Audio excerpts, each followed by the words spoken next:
Next topic వచ్చేసి continent convergence. అయితే మనం చూస్తున్నటువంటి టాపిక్ ఏంటంటే భూమి అనేటువంటిది, అంటే భూమిలో ప్రత్యేకంగా చూస్తే శిలావరణం అనేటువంటిది, అంతే కదా, శిలావరణం అనేటువంటిది ఎస్తనోస్పియర్ పైన, శిలావరణం అనేటువంటిది ఎస్తనోస్పియర్ పైన ముక్కలుగా లేదా పలకలుగా ఉండి కదులుతుంది అనే విషయం చెప్పినాను నిన్న, అంతేనా? అర్థమైంది కదమ్మా. ఏంటది? ఇది భూమి యొక్క ఉపరితలం అని తీసుకుంటే భూమి లోపలికి వెళ్తున్న కొద్దీ ఎంత దూరం ఉంటుందండి శిలావరణం? ఎంత లోపలికి ఉంటుంది శిలావరణం? ఎంతవరకు ఉంటుంది? Very good. ఎంత? దాదాపుగా 100 కిలోమీటర్ల వరకు ఉంటుంది. ఓకే, యూనిఫార్మిటీ అయితే కాదు, అది అప్రాక్సిమేషన్ ప్లస్ యావరేజ్. ఇక్కడ చూస్తే 100 కిలోమీటర్ల వరకు ఉండేటువంటిది, మీరు అనేటువంటి 35 ఓన్లీ ఏంటది క్రస్ట్ మాత్రమే, పటలం మాత్రమే 35 కిలోమీటర్స్ వరకు. ఇంకా లోపల మనకు మ్యాంటిల్ ఉంది కదా, అప్పర్ మ్యాంటిల్ పార్ట్ కలిపితే మనకు లోపల వరకు ఏముంటుందండి? శిలావరణం అంటున్నాం. దాన్ని లిథోస్పియర్ అనేటువంటి పేరుతో పిలుస్తున్నాం. ఈ లిథోస్పియర్ ఏదైతే ఉందో అది దాటగానే మనకు ఇంకొక లేయర్ స్టార్ట్ అవుతుంది. దాని పేరేంటండి? వెరీ గుడ్, ఎస్తనోస్పియర్ కదా. ఎంతవరకు ఉంటుంది ఇది? ఈ 100 నుంచి వెరీ గుడ్ 600 కదా. ఇప్పుడు భూమి లోపల మొత్తం ఏముంటుంది? ఇంకా ఏముంటుంది భూమి లోపల? ఏముంటుందయ్యా?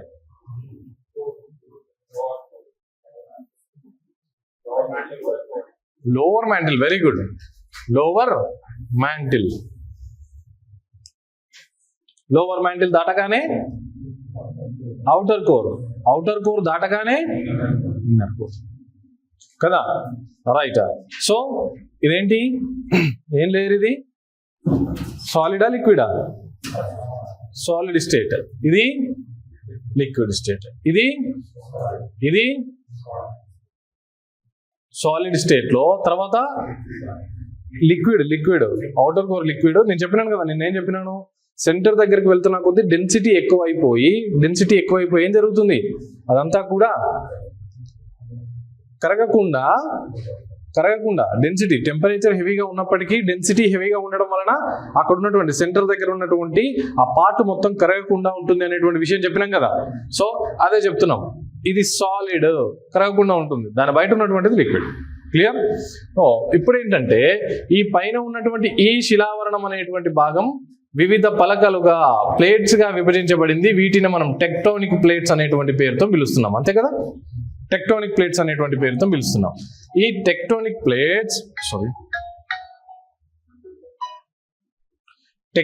ప్లేట్స్ ఏవైతే ఉన్నాయో ఈ టెక్టోనిక్ ప్లేట్స్ అనేటువంటివి ఈ మ్యాగ్మా అనేటువంటి లేయర్ పైన కదులుతూ తేలుతూ ఉన్నాయి, అంతేనా? రకరకాల ఫోర్సెస్ పనిచేస్తాయి వీటి మీద కదా, ఇవి కదలడానికి. రైటా? ఇప్పుడు ఈ కదిలేటువంటి క్రమంలో ఒక పలకకి ఇంకొక పలక ఎదురుగా రావచ్చు, లేదా ఒక పలక నుంచి ఇంకొక పలక దూరంగా అయినా వెళ్ళొచ్చు. దగ్గరగా వస్తే దాన్ని ఏం పేరుతో పిలుస్తున్నాం? కన్వర్జెన్స్ బౌండరీ అనేటువంటి పేరుతో పిలుస్తున్నాం. ఒకవేళ దూరంగా వెళ్తే కదా, ఒకవేళ 2 ఖండ పలకలు దగ్గరగా వస్తాయి, ఇందులో పైన ఓషియన్ ఉండొచ్చు, లేదా మొత్తం ఖండమే ఉండొచ్చు, భూభాగమే ఉండొచ్చు. భూభాగం ఉంటే దాన్ని ఏం పలక అంటున్నాం? కాంటినెంటల్ ప్లేట్ లేదా ఖండ పలక అనేటువంటి పేరుతో పిలుస్తున్నాం. రెండవది, ఒకవేళ ఓషియన్ ఉంటే దాన్ని ఏమంటున్నాం? సముద్ర పలక అనేటువంటి పేరుతో పిలుస్తున్నాం, అంతే కదమ్మా.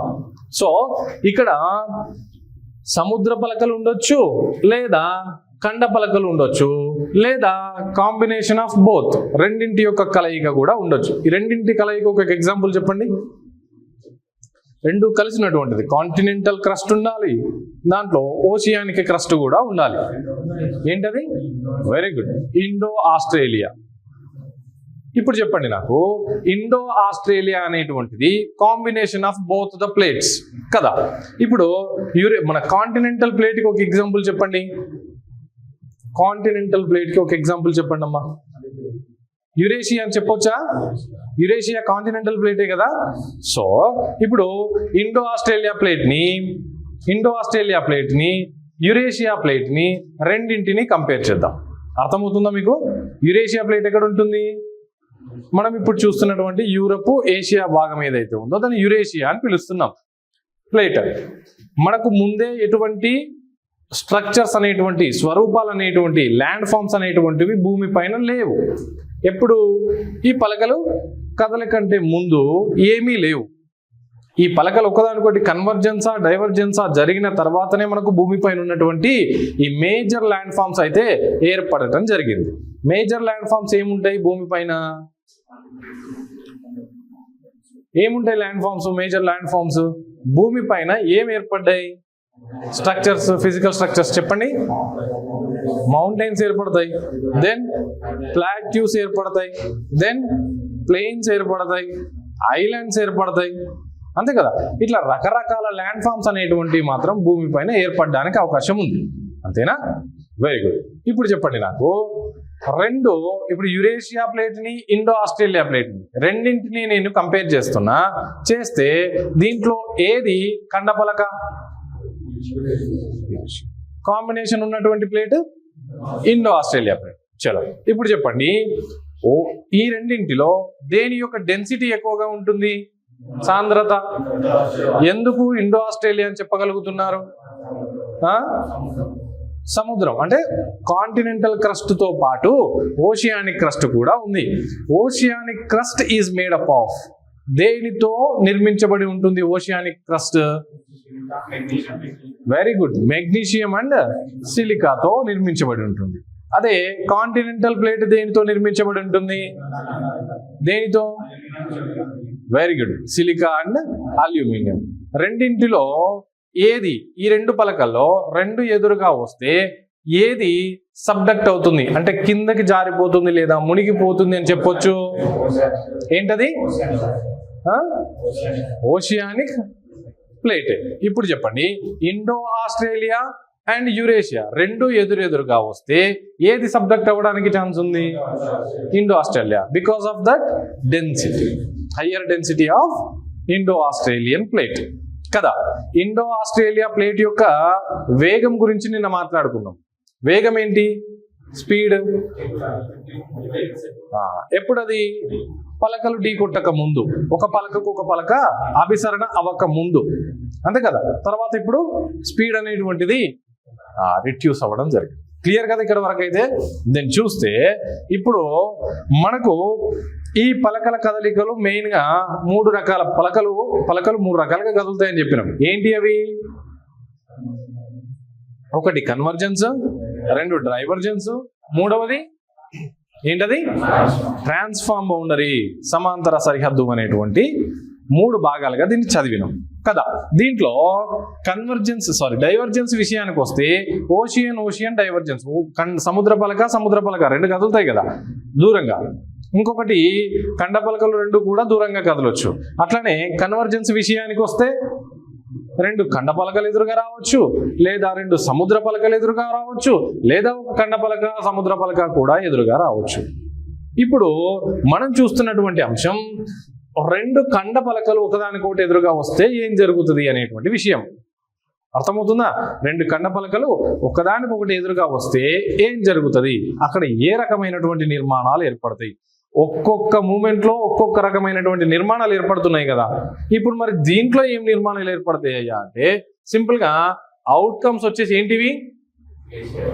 వెరీ గుడ్, ఏమున్నాయి అవుట్కమ్స్ ఇక్కడ? వెరీ గుడ్, ముడత పర్వతాలు ఏర్పడతాయి అన్నాడు. హిమాలయ పర్వతాలు ఎగ్జాంపుల్ దానికి. సో ఏంటి సార్ ముడత పర్వతాలు అంటే? ముడత పర్వతాలు అంటే ఏంటండి?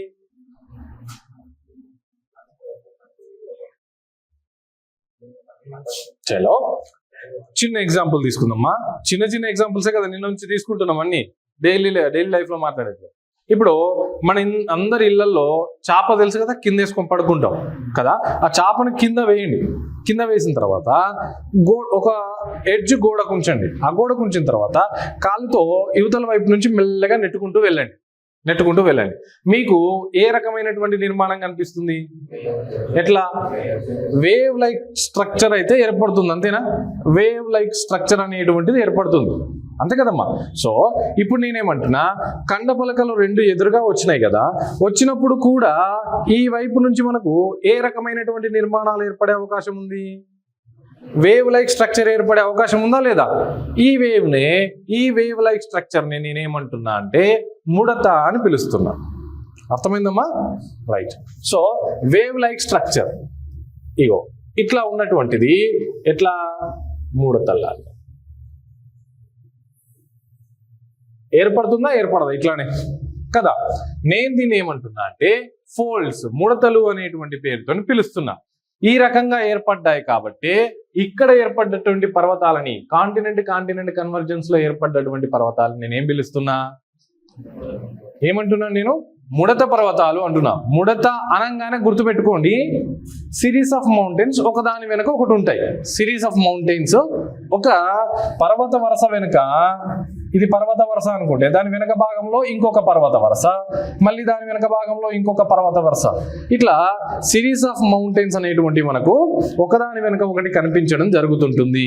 దీన్నే మనం ఏమని పిలుస్తాం? ముడత పర్వతాలు అని పిలుస్తాం. అర్థమైందా? క్లియర్ కదా ఇంతవరకు? ముడత పర్వతాలు అంటే ఏంటి? సిరీస్ ఆఫ్ మౌంటైన్స్ ఒక్కదాని వెనక భాగంలో ఇంకొకటి ఏర్పడుతూ వెళ్ళడమే. అర్థమైందా? దెన్ ఇప్పుడు చూడండి, ఏర్పడుతున్నటువంటి సందర్భంలో ఇగో ఇక్కడ ఉన్నటువంటిది పై భాగాన్ని యాంటీక్లైన్ అని,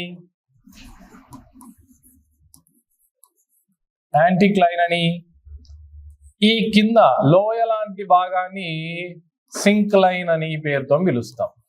ఏమంటామండి? పై భాగాన్ని యాంటీక్లైన్ అని, కింద భాగాన్ని సింక్లైన్ అనేటువంటి పేరుతో పిలుస్తాం.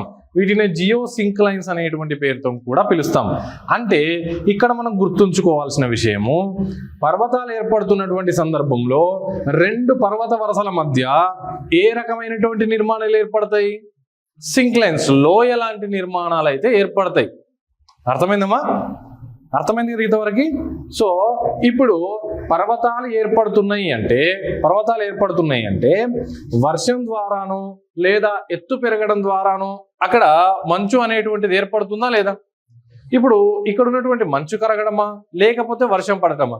రెండు కారణాల వల్ల పైనుంచి నీరు అనేటువంటిది కిందికి ప్రయాణం చేస్తుందా చేయదా? చేస్తుంది కదమ్మా. సో ఇట్లా ప్రయాణం చేస్తున్నప్పుడు, నీరు ప్రయాణం చేస్తున్నప్పుడు, ఇప్పుడు మనకు చెరువు కట్టలు చూసుంటాం కదా, అందరం చెరువు కట్టల దగ్గర వర్షం పడ్డప్పుడు ఏం జరుగుతుందంటే ఆ కట్ట పైన ఉన్నటువంటి మట్టి మొత్తం కూడా ఏం జరుగుతుంది? అది కిందకు వచ్చేస్తుంది, అంతేనా? నీటి ప్రవాహంతో పాటు కిందకు వచ్చేస్తుంది. అదే ప్రక్రియ కొన్ని వందల సంవత్సరాల పాటు జరిగితే ఆడ మీకు కట్ట కనిపిస్తుందా? కనిపించదు కదా. ఎందుకు అంటే ఆ కట్ట అనేటువంటిది వృత్తిగా మట్టితో మనం నిర్మించినటువంటి ఒక స్ట్రక్చర్, అంతేనా? కానీ ఇక్కడ ఏర్పడ్డటువంటి పర్వతాలు భూ అంతర్భాగం నుంచి పైకి వచ్చినటువంటి, అంటే శిలావరణం నుంచి పైకి లేచినటువంటి శిలలు, అంతేనా? శిలావరణం నుంచి పైకి లేచినటువంటి శిలలు. మరి ఈ శిలలు ఆ మట్టిలాగా మెత్తగా ఉంటాయా గట్టిగా ఉంటాయా? నిన్న నేను చెప్పినట్టుగా మృత్తికలు అనేటువంటివి శిలల నుంచే కదా ఏర్పడాలి. మృత్తికలు దేని నుంచి ఏర్పడతాయి? శిలల నుంచే కదా. ఈ శిలలు ఏ ప్రక్రియకు గురైతే మృత్తిక ఏర్పడుతుందనేమో? ఏ ప్రక్రియ? వెదరింగ్ జరగాలి. వెదరింగ్ అంటే ఏంటి?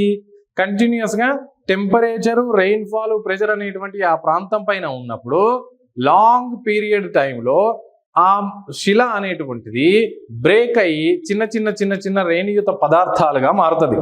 ఆ రేణియుత పదార్థం ఒక ప్రాంతం నుంచి ఇంకొక ప్రాంతానికి వర్షం నీటి ద్వారానో గాలి ద్వారానో తరలించబడుతుంది, అంతేనా? అయితే నీటి ద్వారా తరలించబడాలి లేదా గాలి ద్వారా తరలించబడాలి, అంతే కదా. ఇప్పుడు ఈ రెండింటిలో ఎలా అయినా సరే ఒక ప్రాంతం నుంచి ఈ మెటీరియల్ అయితే ఇంకొక ప్రాంతానికి తరలించబడి ఆ ప్రాంతంలో నిక్షేపించబడుతుంది, అంటే డిపాజిట్ చేయబడుతుంది, అంతేనా? డిపాజిట్ చేయబడుతుంది. ఇక్కడ ఉన్నటువంటి మెటీరియల్ మొత్తం కూడా కరుగుతూ ఎక్కడికి రావాలి? ఈ ప్రాంతానికి సింక్లైన్ లోకి రావాలి, అంతేనా? మరి ఈ సింక్లైన్ ఉట్టిగానే ఉంటుందా సార్? ఆ మెటీరియల్ వస్తున్నా కొద్ది ఏమైతే సార్ ఇది? అర్థమైందా?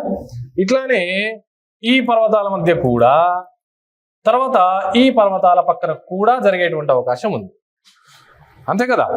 దెన్ లాస్ట్ మౌంటైన్ పక్కన ఈ సిరీస్ ఆఫ్ మౌంటైన్స్ లో లాస్ట్ మౌంటైన్ పక్కన మనకి ఈ మెటీరియల్ మొత్తం కూడా డిపాజిట్ చేయబడుతూ ఒక ప్లెయిన్ ఏరియా ఏర్పడేటువంటి అవకాశం ఉందా? సింక్లైనే కదమ్మా.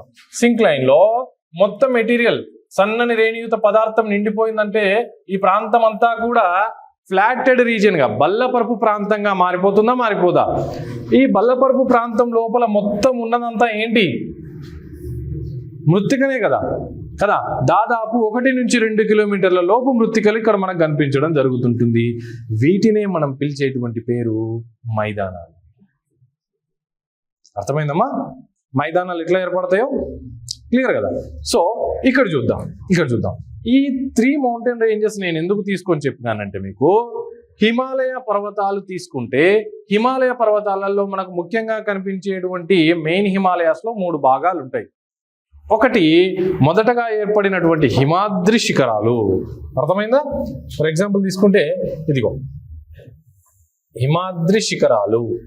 దెన్ 2వ వరుసని హిమాచల్ అంటాం, 3వ వరుసని శివాలిక్ అంటాం. అర్థమైంది కదమ్మా? సో ఇప్పుడు హిమాద్రి, హిమాచల్, శివాలిక్ తర్వాత భాగంలో మనకు డిపాజిషన్స్ వల్ల ఏం ఏర్పడాలి? ఇక్కడ ప్లెయిన్ ఏరియా ఏర్పడాలా లేదా? ఈ ప్రాంతంలో ఏర్పడాలా కదా. మరి ప్లెయిన్ ఏరియా దేని వల్ల ఏర్పడుతుందని చెప్పినాం సార్? డిపాజిషన్. ఏవేవి దేని వల్ల డిపాజిట్ అయితే అవి ఐదర్ గాలి ద్వారా కావచ్చు, లేకపోతే ఇక్కడ చూడండి, ఇక్కడ నదుల ద్వారా, గంగా నది ద్వారా, సింధు నది ద్వారా, బ్రహ్మపుత్ర నది ద్వారా కూడా మొత్తం ఈ ప్రాంతం అంతా కూడా డిపాజిషన్లు ఏర్పడి ప్లెయిన్ ఏరియాగా ఏర్పడటం అనేటువంటిది జరిగింది. మైదాన ప్రాంతం అనేటువంటిది ఏర్పడటం జరిగింది. అర్థమైందా? ఈ పక్కకి వెళ్తే గాలి ద్వారా ఏర్పడింది, దీన్ని మనం డెజర్ట్ అనేటువంటి పేరుతో పిలుస్తున్నాం. ఓకే, సో ఈ రకంగా స్ట్రక్చర్స్ అనేటువంటి ఇండియాలో ఫామ్ అయినాయి after the formation of Himalayas. ఏది ప్లేన్స్ ఎప్పుడు ఫామ్ అయినాయి? హిమాలయాస్ ఫార్మేషన్ తర్వాతనే ఫామ్ అవడం అనేటువంటిది జరిగింది, గుర్తుపెట్టుకోవాలి. ఇప్పుడు మనము ఇక్కడ చూడాల్సినటువంటి విషయం ఏంటి అంటే, కాంటినెంట్ కన్వర్జెన్స్ అయ్యేటప్పుడు మీ అందరికీ నేను చెప్తున్నాను, మనకు ఇండియాలో హిమాలయ పర్వతాల పైన ఉన్నటువంటిది లడక్ పీఠభూమి. తెలుసు కదమ్మా? సో దానిపైనే టిబెట్ ప్రాంతంలో ఇంకొక పీఠభూమి ఉంటుంది. దాన్ని ఏమని పిలుస్తాం? టిబెట్ పీఠభూమి అని పిలుస్తాం. విన్నారా ఎప్పుడైనా టిబెట్ పీఠభూమి అనేటువంటి ప్రాంతం? కదా, విన్నారా లేదా? ప్రపంచంలోనే రూఫ్ ఆఫ్ ద వరల్డ్ అని పిలుస్తాం దాన్ని. ఏమంటాం మనం? Roof of the world. ఈ పదం విన్నారా వినలేదా? రూఫ్ ఆఫ్ ద వరల్డ్ అని పిలుస్తాం. రూఫ్ ఆఫ్ ఇండియా అని లడక్ పీఠభూమిని పిలుస్తాం. సార్ మరి ఎక్కడుంటుంది సార్ అంటే, ఇదిగో ఈ ప్రాంతంలో మనకు కనిపించేదంతా కూడా టిబెట్ ప్లాట్యూ. అర్థమవుతుందా? టిబెట్ పీఠభూమి ప్రాంతం ఇక్కడంతా కనిపిస్తూ ఉంటుంది. సార్ ఈ 2 ఏదంటే Indo Australia plate, Eurasia plate, 2 ఒకదానికొకటి ఎదురుగా రాకముందు టిబెట్ ప్లాట్యూ అనేటువంటిది ఏర్పడి ఉందా సరేనా? అది రూఫ్ ఆఫ్ ద వరల్డ్ గా ఎప్పుడు మారింది అనేటువంటి విషయం తెలవాలి మనకు. దెన్ ఇప్పుడు ఫాలో అవుదాం స్ట్రక్చర్ని. జాగ్రత్తగా మీరు గమనించినట్టయితే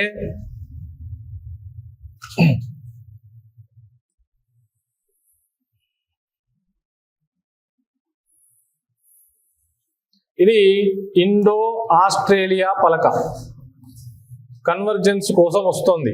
ఏ పలకతోని సార్? ఇదిగోండి యురేషియా పలకతోని కన్వర్జెన్స్ కోసం వస్తుంది.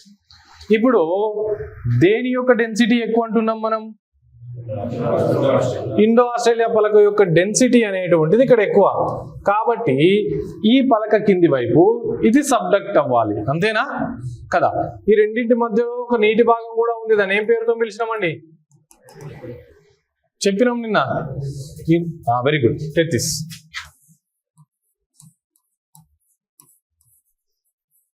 ఏంటిది?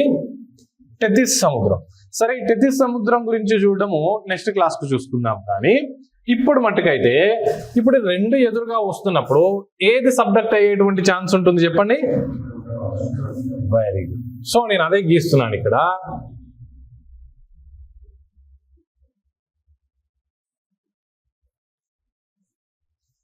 ఇండో ఆస్ట్రేలియా ప్లేట్ అనేటువంటిది సబ్డక్ట్ అయ్యేటువంటి ఛాన్స్ ఉందా? కదా. ఇప్పుడు ఎప్పుడైతే ఇది సబ్డక్షన్ కు గురి అవుతుందో, కిందకి వెళ్తుందో, ఈ ప్రాంతాన్ని కొద్దిగా పైకి లేపేటువంటి ఛాన్స్ ఉందా లేదా? కొంచెం పైకి లేపాడు అంటే ఉన్నటువంటి భూభాగము కొద్దిగా ఎత్తులో కనిపిస్తుందా లేదా మనకి? అదే ఇక్కడ గీస్తున్నాను చూడండి.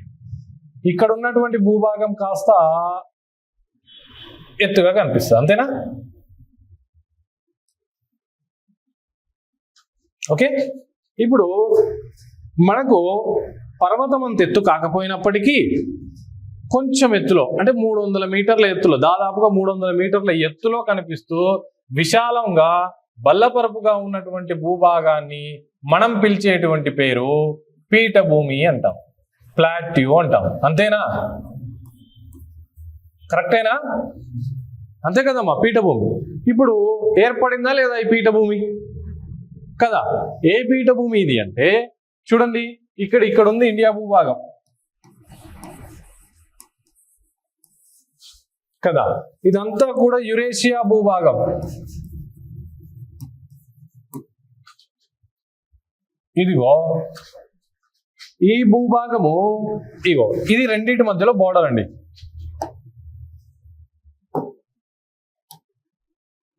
ఇది రెండింటి మధ్యలో బోర్డర్ కదా, రెండు పలకల మధ్యలో కన్వర్జెన్స్ బౌండరీ కదా ఇది. ఈ కన్వర్జెన్స్ బౌండరీ దగ్గర పైన ఏం ఏర్పడింది? ఇందాక చూపించినట్టుగా ఇగో కదా, అర్థమైంది కదమ్మా. సో ఈ పీఠభూమి ప్రాంతము ఇప్పుడు ఎక్కడ ఏర్పడాలి? అది కదా, టిబెట్ ప్లాట్యూ ఏర్పడింది. దెన్ ఈ టిబెట్ ప్లాట్యూకి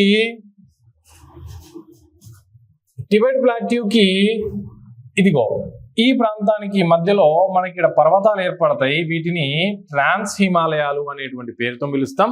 అది ఒకసారి మనము ఏది టైప్స్ ఆఫ్ మౌంటైన్స్ చూసేటప్పుడు దాన్ని క్లియర్గా ఎక్స్ప్లెయిన్ చేస్తాం. దెన్ ఎందుకు ఏర్పడతాయి అనేటువంటి విషయాన్ని.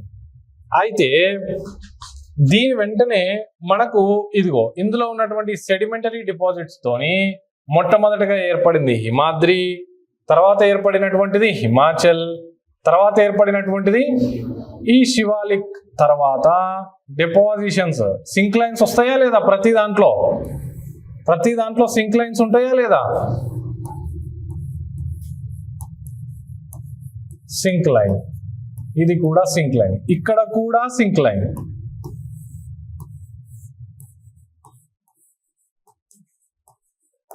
మొత్తంగా మనకి ఇక్కడ 3 సింక్ లైన్లు కనిపిస్తూ ఉంటాయి. దానితో పాటు ఈ దాటగానే ఈ ప్రాంతంలో ఏం ఏర్పడతాయండి? ఏం ఏర్పడతాయి? అంతేనా కదా? రైట్. ఇప్పుడు చూడండి, సో హిమాలయ పర్వతాలు అనేటువంటివి ముడత పర్వతాలా కాదా? ఎగ్జాంపుల్ చెప్పొచ్చా లేదా? ఇట్లా ఏర్పడేటువంటి పర్వతాలన్నీ కూడా ముడత పర్వతాలే. రెండు కాంటినెంటల్ ప్లేట్స్ ఒకదానికొకటి ఢీ కొట్టినప్పుడు లేదా ఒకదానికొకటి దగ్గరగా జరిగినప్పుడు, అభిసరణకు గురైనప్పుడు, కన్వర్జెన్స్ కి గురైనప్పుడు ఏర్పడేటువంటి పర్వతాలు ఏంటి? ముడత పర్వతాలు అనేటువంటివి ఏర్పడటం జరుగుతుంటుంది. దానికి బెస్ట్ ఎగ్జాంపుల్ గా ఇండియాలో ఉన్నటువంటి ఏ పర్వతాలను చెప్పుకున్నాం? వెరీ గుడ్, హిమాలయ పర్వతాలని చెప్పుకోవడం జరిగింది. ఈ మూమెంట్ గురించి ఐడియా ఉంది కదా? ఆఫ్రికా పలకలో వచ్చినటువంటి పగులు ఏదైతే ఉందో అక్కడి నుంచి విడిపోయినటువంటి ఇండియా భూభాగం మెల్లగా కదులుతూ ఎక్కడికి వచ్చింది? యురేషియా ప్లేట్కి వచ్చి ఢీ కొట్టింది. ఆ ఢీ కొట్టినప్పుడే ఈ కన్వర్జెన్స్ బౌండరీ దగ్గరే చూడండి, ఇదిగోండి, ఈ కన్వర్జెన్స్ బౌండరీ దగ్గరే మనకి ఏర్పడినటువంటి హిమాలయ పర్వతాలు. ఓకే, ముడత పర్వతాలు అంటే మీనింగ్ అర్థమైనట్టే కదా? వెరీ దెన్ రెండవ ఎగ్జాంపుల్ తీసుకుంటే ఇక్కడ వచ్చేసి రాఖీ పర్వతాలు. ఏందివి? రాఖీ పర్వతాలు. సార్ 7 ఉంటాయి సార్ రాఖీ పర్వతాలు అంటే, జాగ్రత్తగా చూడండి. ఇక్కడ ఏ పలక ఉంటుందండి? పసిఫిక్ అంతేనా? పసిఫిక్ పలక. ఇదంతా ఏ పలక? నార్త్ అమెరికా, ఉత్తర అమెరికా. ఇక్కడ జాగ్రత్తగా చూస్తే రాకీ పర్వతాలు ఏ ఏ పలకల కన్వర్జెన్స్ వల్ల ఏర్పడ్డాయి అంటే ఏం చెప్పాలి? వెరీ గుడ్, పసిఫిక్,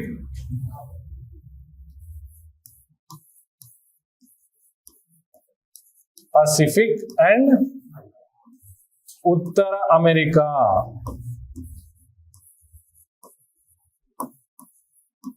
అనేటువంటి రెండు పలకల యొక్క అభిసరణ వలన రాకీ పర్వతాలు. ఇక చూడండి, ఇవి కూడా ఏ రకమైన పర్వతాలు?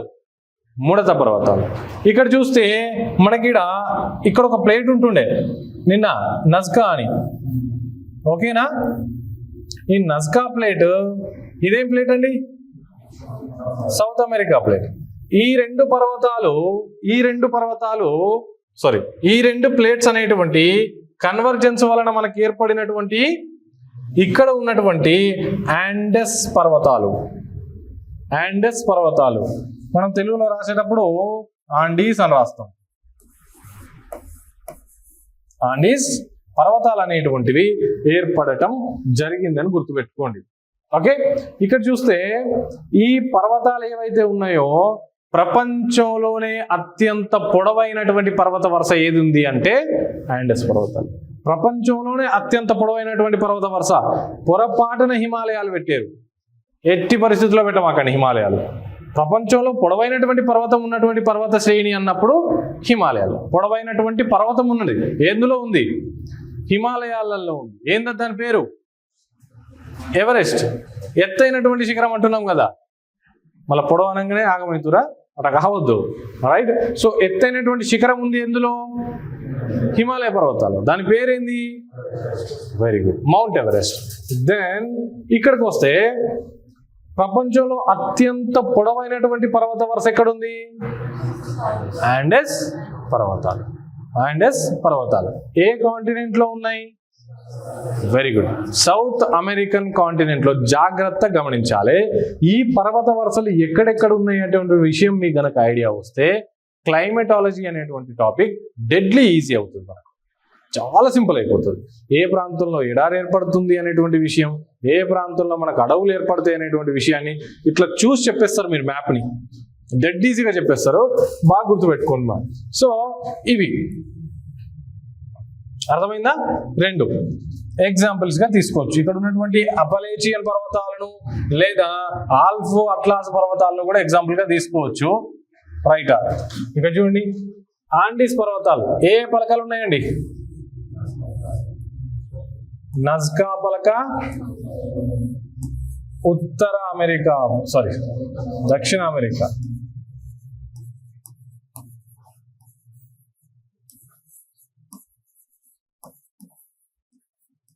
ఈ రెండు పలకల వల్ల ఏర్పడినటువంటిది ఏంటది? Andes, కార్డిలెరా of Andes. కార్డిలెరా అంటే పర్వత గొలుసు అని. పర్వత గొలుసు ఏంటి? పర్వత గొలుసు అంటే ఒక పర్వతం పక్కనే ఇంకొక పర్వతం వరుసగా ఆనుకొని ఉండడం. గొలుసు అంటే చైన్ తెలుసు కదండి, లింకింగ్ ఎట్లా ఉంటుందో విడిపోకుండా. అట్లనే ఈ పర్వత వరుస కూడా ఎక్కడా కూడా విడిపోయినట్టుగా కనిపించకుండా పూర్తి స్థాయిలో పైనుంచి కింద వరకు ఉంటుంది ఈ ఆండెస్ పర్వతాలు అనేటువంటి. ఇక్కడ వరకు కూడా అర్థమైందా? చూడండి ఎంత పెద్ద పర్వత వరుస ఉంది ఇక్కడ. దెన్ నెక్స్ట్ బౌండరీ ఏంటిగా? లాస్ట్ బౌండరీ డైవర్జెంట్ బౌండరీ చూసినాం, కన్వర్జెంట్ బౌండరీ చూసినాం. ది లాస్ట్ బౌండరీ వచ్చేసి ట్రాన్స్ఫార్మ్ బౌండరీ, పరివర్తన సరిహద్దు అనొచ్చు దీన్ని, లేదా సమాంతర సరిహద్దు అనేటువంటి పేరుతో పిలవచ్చు. ఏం సార్ ఏం జరుగుతుంది సార్ ఇక్కడ? ట్రాన్స్ఫార్మ్ బౌండరీ అంటే ప్లేట్స్ ఎట్లా కదులుతాయండి? ఒకదానికోటి ప్యారలల్ గా పక్క పక్కనే కదులుతాయి. అర్థమైందా? పక్క పక్కనే ఇట్లా పక్క పక్కనే కదిలేటువంటి ఈ సరిహద్దును మనం ఏమని పిలుస్తున్నామండి? Transform boundaries. చూడండి ఇక్కడ ఈ ట్రాన్స్ఫార్మ్ బౌండరీస్ వల్ల మనకు ఎటువంటి ల్యాండ్ ఫామ్స్ అనేటువంటి అయితే ఫామ్ కావు. మేజర్ ల్యాండ్ ఫామ్స్ ఉన్నాయి కదా, ఎటువంటి ల్యాండ్ ఫామ్స్ భూస్వరూపాలు అనేటువంటి మాత్రము ఏమీ కూడా ఏర్పడేటువంటి అవకాశం లేదు. బట్ ఒకే ఒక ఫినామినా జరగడానికి ఆస్కారం ఉంది, అదే భూకంపాలు. ఎర్త్ క్వేక్స్ రావడానికి ఆస్కారం ఉంది. ఎందుకు ఎర్త్ క్వేక్స్ వస్తాయి సార్ అంటే, రెండు పలకలు అంటే మనం మైక్రోప్లేట్ అన్నప్పటికీ కూడా అది కొన్ని వందల కిలోమీటర్ల దూరం విస్తరించి ఉంటుంది మైక్రోప్లేట్ అన్నప్పటికీ. ఇప్పుడు రెండు మైక్రోప్లేట్స్ లేదా రెండు ప్లేట్స్ ఒకదానికోటి వచ్చి పక్క పక్కనే కదులుతున్నటువంటి సందర్భంలో ఒకదానికోటి తాకే అవకాశం ఉందా లేదా కదా. ఈ తాకినప్పుడు వెనుక ఉన్నటువంటి భూభాగాల్లో కదలికలు వచ్చే ఛాన్స్ ఉందా లేదా? Very good. ఎందుకు వస్తాయి సార్ ఈ కదలికలు అంటే, ఇప్పుడు ఈ ప్లేట్ అంటున్నాను కదా, ఇది ప్లేట్, ఈ లోపల వైపు ఇదంతా ఏంటి, లోపల వైపు ఉందంతా కూడా శిలావరణమే కదా. లేయర్స్ ఆఫ్ రాక్స్ 1 2 3 4 ఇట్లా లేయర్స్ ఆఫ్ రాక్స్ అనేటువంటి మనకు కనిపించడం జరుగుతుంటుంది కదా. ఇప్పుడు రెండు ఇది కదులుతోంది, దీని పక్కనే ఒక లేయర్ వచ్చి లేదా ఒక పలక వచ్చి దీన్ని ఢీకొట్టింది అంటే, ఈ భాగంలో ఉన్నటువంటి శిలలు ఏవైతే ఉంటాయో, రాక్స్ ఏవైతే ఉంటాయో, పైన ఉన్నటువంటి ఒత్తిడి వలన ఇవి బ్రేక్ అయ్యే ఛాన్స్ ఉందా లేదా కదా. ఒక సుత్తె తీసుకొని రాయి పైన కొడితే ఏమవుతుంది, విరిగిపోతుంది కదా. అట్లానే ఈ ఫోర్స్ తో తాకినప్పుడు ఇక్కడ ఉన్నటువంటి శిలలు బ్రేక్ అయ్యే ఛాన్స్ ఉందా లేదా? బ్రేక్ అయ్యే ఛాన్స్ ఉంది కదా. ఈ శిలల మధ్యలో వచ్చేటువంటి బ్రేక్ ఏదైతే ఉందో, ఈ శిలల మధ్యలో వచ్చేటువంటి పగులు ఏదైతే ఉందో, అర్థమవుతుంది కదా, శిల పగిలిపోతుంది అంటున్నాం కదా. ఈ పగులు ఏదైతే ఉందో దాన్ని మనం పిలిచేటువంటి పేరు ఫాల్ట్.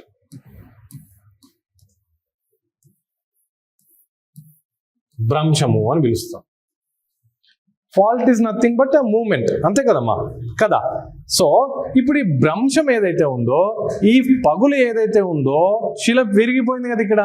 ఇప్పుడు ఈ పగుల దగ్గర రెండు శిలలు, ఇదే కదా పగులు వచ్చిందా, పగులు. ఇప్పుడు నేనేమంటున్నా, పగులు వచ్చినప్పుడు కిందకి వెళ్ళే ఛాన్స్, ఇప్పుడు ఇట్లుంది శిల, ఇట్లుంది, ఇక్కడ పగులు వచ్చింది, ఇది పైన ఉన్నటువంటి భాగము, ఇది కింద ఉన్నటువంటి భాగం శిలకి. అర్థమవుతుంది కదా, నేను చూపిస్తుంటే ఇక్కడ ఇది ఒక మొత్తం ఒక శిల, పగులు వల్ల రెండింటిలో ఒక బ్రేక్ వచ్చి రెండుగా మారింది.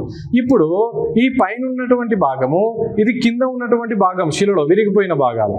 ఇప్పుడు ఒకవేళ ఈ పైన ఉన్నటువంటి భాగము జారిపోయి కిందికి రావచ్చు, అర్థమవుతుందా, పైన ఉన్నటువంటి భాగం జారిపోయి కిందికి రావచ్చు, ఇది ఒక రకమైన ఫాల్ట్.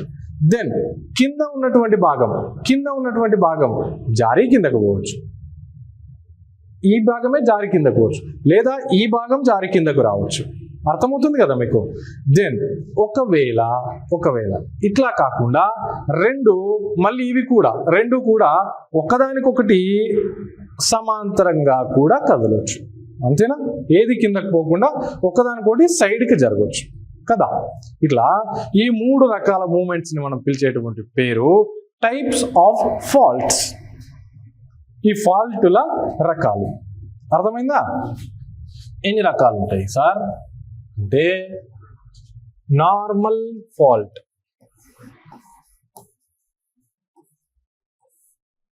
రెండవది రివర్స్ ఫాల్ట్. ఏం సార్ ఇది? Reverse fault. మూడవది స్ట్రైక్ స్లిప్ ఫాల్ట్. ఓకే, మూడు రకాల ఫాల్ట్స్ ఏంటండి? మొదటి రకంలో ఏం జరుగుతోంది, పైన ఉన్నటువంటి శిల కిందకి జారడము, రెండవ దాంట్లో కింద ఉన్నటువంటి శిలనే కిందకి జారడం, లేదా రెండు ఒకదానికొకటి పక్క పక్కన మళ్ళీ ఆ శిలలు కూడా కదలడం. ఈ మూడింటి వల్ల కూడా, ఈ మూడు రకాల మూమెంట్స్ వల్ల కూడా మనకు ఎర్త్ క్వేక్ వచ్చేటువంటి ఛాన్స్ ఉంది కదా. ఏదైనా సరే, ఎందుకు సార్ ఎర్త్ క్వేక్ వస్తుందంటే, ఇప్పుడు ఇక్కడ ఈ కింద భాగంలో ఉన్నటువంటి శిలను తీసుకుందాం, ఇది రెండవ లేయర్లో ఉన్నటువంటి శిలను తీసుకుందాం. ఇది కనుక జారిందే అనుకోండి, కింద వైపు జారింది అనుకోండి, ఈ పైన ఉన్నటువంటి భూభాగం కూడా జారుతుందా జారదా అంటే, ఈ కింద ఉన్నటువంటి భూభాగంలో వచ్చినటువంటి కదలిక లేదా భ్రంశం ఏదైతే ఉందో పైన ఉన్నటువంటి భూభాగంలో కదలికకు కారణమవుతుందా లేదా? మరి పైన ఉన్నటువంటి భూభాగం కదులుతోంది అంటే దానిపైన ఉన్నటువంటి స్ట్రక్చర్స్ అన్నీ కూడా ఇబ్బంది పడేటువంటి అవకాశం ఉందా లేదా? సో దీన్నే, ఈ ఇబ్బందినే మనం పిలిచేటువంటి పేరేంటి? భూకంపం అనేటువంటి పేరుతో పిలుస్తున్నాం. అర్థమైంది కదా ఇప్పుడు. సో రీసెంట్గా మార్చిలోనే మయన్మార్ అనేటువంటి ఒక దేశం ఉంది కదా, మయన్మార్ దేశంలో మనకు ఒక ఎర్త్ క్వేక్ వచ్చింది కదా. ఆ ఎర్త్ క్వేక్ ఏ రకమైన ఫాల్ట్తో వచ్చింది అని అడుగుతాడు ప్రశ్న ఈ మూడింటిలో. That is the important point. అది ఏ రకమైనటువంటి ఫాల్ట్ అంటే స్ట్రైక్ స్లిప్ ఫాల్ట్. జాగ్రత్త గురించి మళ్ళీ చూద్దాం, దాని గురించి మళ్ళీ చూద్దాం. సో ఈ రకంగా 3 రకాల ఫాల్ట్స్ వచ్చేటువంటి ఛాన్స్ ఉంది. ఫాల్ట్ అంటేనే మీనింగ్ ఏంటి? భ్రంశము అని అర్థం. సరే, ఈ భ్రంశం ఎంత ఉంటుండొచ్చు సార్? మీకు శిల అంటే ఇంత సైజులో మీ ఇమాజినేషన్లోకి ఇంత సైజు వస్తుండొచ్చు. కానీ నేను నిన్న చెప్పాను, భూమి అంతర్భాగంలోకి వెళ్తున్న కొద్ది శిలల యొక్క పరిమాణం ఏమవుతుందండి? పెరుగుతుంది కదా. ఇక్కడ ఈ ప్రాంతంలో మయన్మార్ రీజియన్లో మనకు ఉన్నటువంటి ఆ ఫాల్ట్ లైన్ యొక్క పొడవు ఎంత అంటే 1200 కిలోమీటర్లు. ఎంతండి? 12. ప్రపంచంలో అత్యంత పొడవైనటువంటి ఫాల్ట్ లైన్ ఎక్కడ ఉంది అంటే శాన్ ఆండ్రెస్ ఫాల్ట్. ఏంటది? San Andres fault. ఇది ఎక్కడ ఉంది అంటే ఇది ఆండెస్ కాదు, ఆండ్రస్. మళ్ళీ ఆండీస్ పర్వతాల్లో అనుకోవద్దు, దాన్ని పొరపాటున కూడా వర్డ్ మ్యాచ్ అవుతుంది కదా. ఏడుంది సార్ అంటే ఇదిగో ఈ ప్రాంతంలో కనిపిస్తుందండి శాన్ ఆండ్రెస్ ఫాల్ట్. ఓకేనా? శాన్ ఆండ్రెస్ ఫాల్ట్ ఇక్కడ ఉత్తర అమెరికా భూభాగంలో మనకు అనేది కనిపించడం జరుగుతుంటుంది, గుర్తుపెట్టుకోవాలి. దెన్ క్లియరా? అర్థమైంది కదా. ఇప్పుడు చూస్తే ఈ మూమెంట్స్ ఆఫ్ ఎర్త్ అనేటువంటి తీసుకుందాం. ఇప్పటి వరకు మనకి పలకలు అనేటువంటి కదులుతున్నాయని చూసినాం కదా.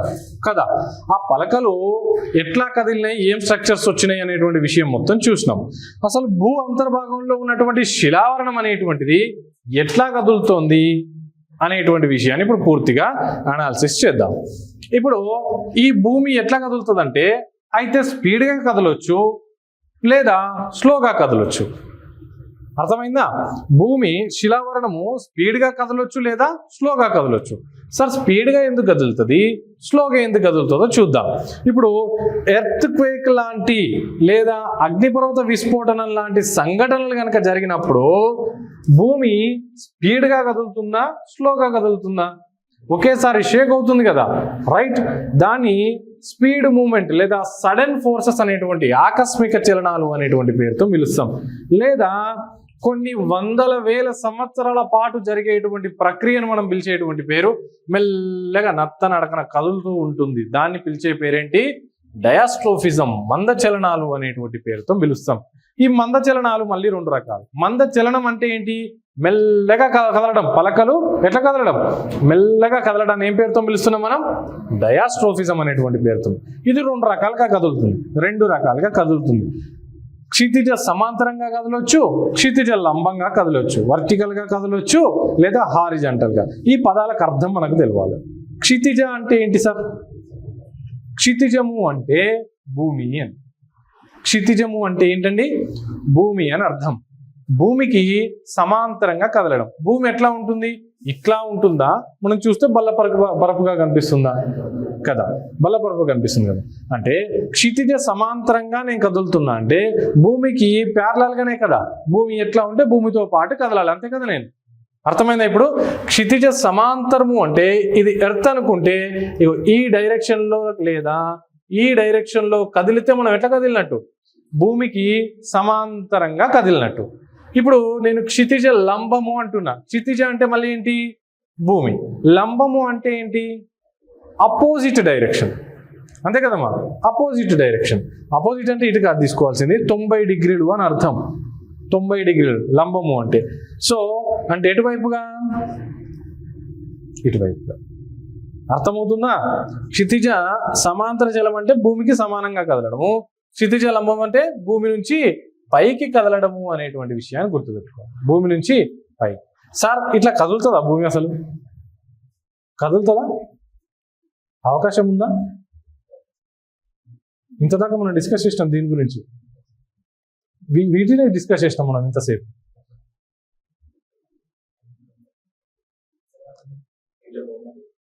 ఇక్కడ చూడండి, ఇక్కడ చూడండి, రెండు పలకలు డైవర్జ్ అవుతున్నాయి అంటే క్షితిజ సమాంతరంగా కదులుతున్నట్ట, క్షితిజ లంబంగా కదులుతున్నట్ట? ఎట్లా సార్?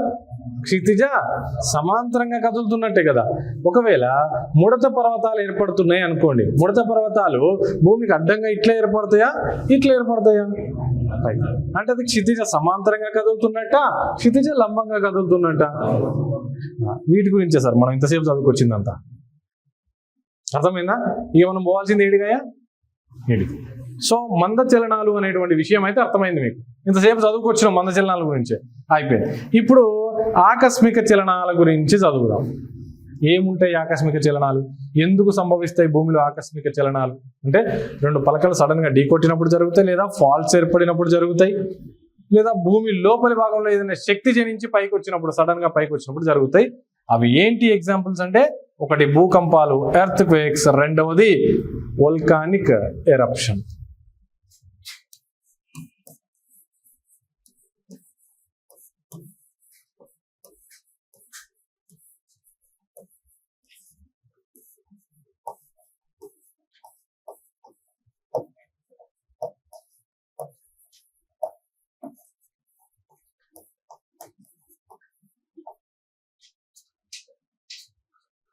ఇప్పుడు చెప్పేటువంటి టాపిక్స్ ఏవైతే ఉంటాయో కొంచెం మీకు డ్రైగా ఉండేటువంటి టాపిక్స్. అంటే ఏంటంటే దాంట్లో ఉన్నటువంటి కంటెంట్ను మనం చదువుకోవాలి అంతే.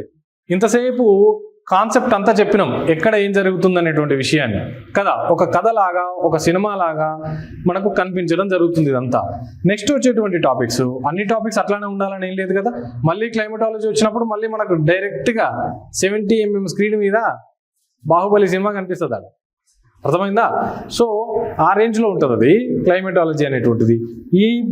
ఇది మీకు ఎట్లా అనిపించిందో దీనికి 100 రెట్లు ఉంటుంది అది. అర్థమవుతుందా? క్లైమటాలజీ ఆ జాగ్రత్త కాన్సన్ట్రేట్ చేయాల్సినటువంటి అవసరం. ఇప్పుడు ఈ డ్రైగా అనిపించేటువంటి టాపిక్స్ ఏవైతే ఉన్నాయో వీటిని కూడా మాక్సిమం అనాలిసిస్ చేయడానికే ట్రై చేద్దాం, మాక్సిమం. బట్ దీంట్లో ఏంటంటే ఉన్న డేటాని గుర్తుపెట్టుకోవాలంతే. ఏ ప్రాంతంలో ఏమేమి ఉంటాయి అనేటువంటి విషయాన్ని గుర్తుపెట్టుకోవాలి. సార్ ఎట్లా గుర్తుపెట్టుకోవాలి సార్? మనం చీట్ కోడ్స్ వాడదామా అంటే, చీట్ కోడ్ పెడితే మళ్ళీ చీట్ కోడ్లకు మళ్ళీ కోడ్ పెట్టుకోవాల్సి వస్తుంది. లాస్ట్కు మన మెదడు కోడి మెదడు అవుతుంది. కోడి మెదడు కాదు, కోడి మెదడు అవుతుంది. అర్థమైందా? సో కోడ్లు ఎప్పుడు నమ్ముకోకండి, 1కి 10 సార్లు చదవండి, ఆటోమేటిక్గా ఫ్లోలో వస్తాయి. అర్థమైందా? చిన్నప్పటి నుంచి స్కూల్లో చదువుతున్నాం ఏంటి, జనమనగన, అంతేనా? రాదా ఇప్పుడు మనకు అది? ఎందుకు వచ్చింది అది? 1కి 10 సార్లు చదువుతూనే కదా వరుసగా, మళ్ళీ వీటిని కూడా చదవండి, అంతే కదా. వచ్చేస్తుంది, ఏదైనా చదివితే వచ్చేస్తుంది, మనం చదవక అంతే.